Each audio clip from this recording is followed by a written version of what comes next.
अस्सलाम वालेकुम नाज़रीन, क्या हाल चाल है। उम्मीद करता हूँ सब खैरियत से होंगे, खुश होंगे। अच्छा, आज की जो बात है वो ये है कि एक दिन महफ़िल लगी हुई थी कोई पंचायत जिसे कहते हैं गांव में। गांव में मोस्टली जो मसले होते हैं वो पंचायत के ज़रिए ही हल होते हैं। बहुत कम लोग थाने की हद तक जाते हैं या पुलिस को बुलाते हैं, वो आपस में बैठ के मसले का हल ढूंढ लेते हैं। तो इसी तरह किसी की भैंस चोरी हुई थी, तो इस मामले में पंचायत लगी हुई थी।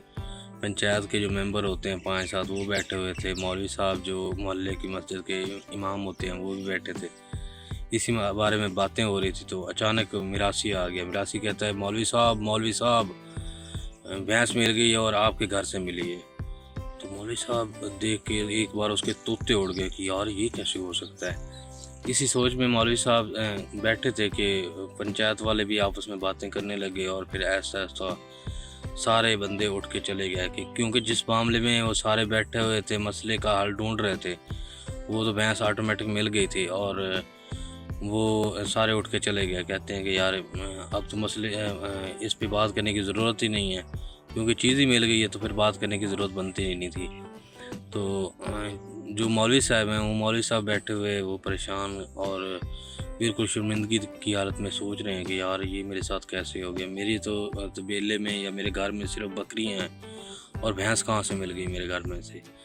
इसी सोच में बैठे हुए थे, क्योंकि आपको भी पता है हमारे माशरे में, जिस माशरे में हम रहते हैं उस माशरे में मौलवी साहब को बहुत इज़्ज़त दी जाती है और वो काबिल एहतराम होते हैं, क्योंकि उनका काम ये होता है कि वो हमारे बच्चों को पढ़ाते हैं, हमें नमाज में इमामत करते हैं, हमें भी दीन की चीज़ें बताते हैं जो हमारा इस्लाम कहता है।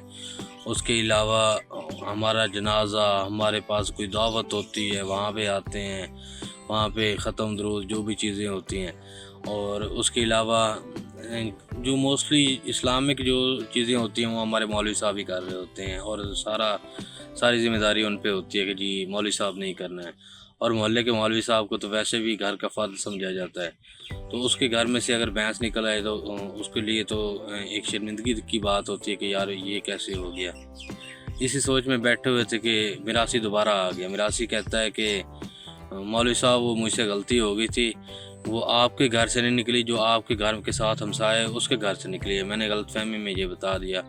अब मैं जाके मोहल्ले वाले को सबको बताता हूँ कि मौलवी साहब की नहीं, ये किसी और के घर से निकली है। तो मौलवी साहब कहते हैं कि भाई आप रुको, आप किसी को बताने की ज़रूरत नहीं। जो मेरी इज़्ज़त थी वो आपने खाक में मिला दी है, और अब आप किस किस को पकड़ के कहोगे, क्योंकि वो पहले महफ़िल जो सजी हुई थी वो पूरे मोहल्ले के या गांव के सारे लोग इकट्ठे थे। अब घर जा जा के बताओगे मेरी इज़्ज़त तो वैसे खाक में मिल गई है, और घर किसको सब ने यकीन कर लिया कि मैं चोर हूँ और मेरे ऊपर चोरी का इल्ज़ाम लगा दिया है आपने। तो कोई भी बंदा आपकी बात का आप यकीन नहीं करेगा, क्योंकि महफ़िल में बैठे हुए लोग अब उठ के चले गए हैं, और आप इतने हो नहीं कि आप सबको बताते फिरोगे और दोबारा सब आपकी बात पे यकीन कर लेंगे। क्योंकि लोग ये भी समझते हैं कि मौलवी साहब ने दोबारा उसे समझा के भेजा होगा कि जी आप सबको ऐसा कह के आओ। तो मैं इससे जो ये कहानी है इससे सबक मेरे हिसाब से जो ये है कि हम कोई भी अगर किसी के ऊपर हम बात करते हैं तो उसकी पहले तहकीक कर लिया करें। अगर उसकी गलती है तो फिर बात करें ना, अगर गलती नहीं है तो हम उस पर जाके आप उसको मुल्ज़िम ठहरा देते हो, उसके ऊपर आप इल्ज़ाम लगा देते हो कि ये इसने चोरी की है या इसने कोई गलत काम किया है। तो इससे अच्छा है कि हम क्या करें, पहले जो हमें ख़बर मिली है उसकी अच्छी तहकीक कर लें, उसको देख लें। मोस्टली सोशल मीडिया पे भी ऐसा हो रहा होता है कि हम सुनी सुनाई बातें आगे शेयर कर देते हैं और उसकी तहकीक नहीं करते। उसमें बहुत सारी ऐसी होती हैं कि झूठ होता है, झूठ पे मबनी ख़बरें होती हैं, और हम उसे धड़ाधड़ शेयर करना शुरू कर देते हैं, लोगों के पास पहुंचाना शुरू कर देते हैं, हम अपने व्हाट्सएप पे स्टेटस पे लगा देते हैं। तो अच्छी बात नहीं होती। कोशिश किया करें कि सबसे पहले जो ख़बर आपको मिले उसकी तहकीक कर लिया करें, क्योंकि ऐसे होता है कि आपकी एक गलत बात किसी का सारी ज़िंदगी की जो इज़्ज़त बनी होती है, एहतराम होता है, वो ख़त्म कर देता है। मेरी ये गुजारिश है कि आप लोग भी इस चीज़ को समझें, और अगर आपको कोई ऐसी खबर मिलती है तो तहकीक कर लिया करें। उम्मीद करता हूँ वीडियो पसंद आई होगी। अगर पसंद आई है तो प्लीज़ चैनल सब्सक्राइब करें और वीडियो को लाइक किया करें, मेहरबानी होगी आपकी।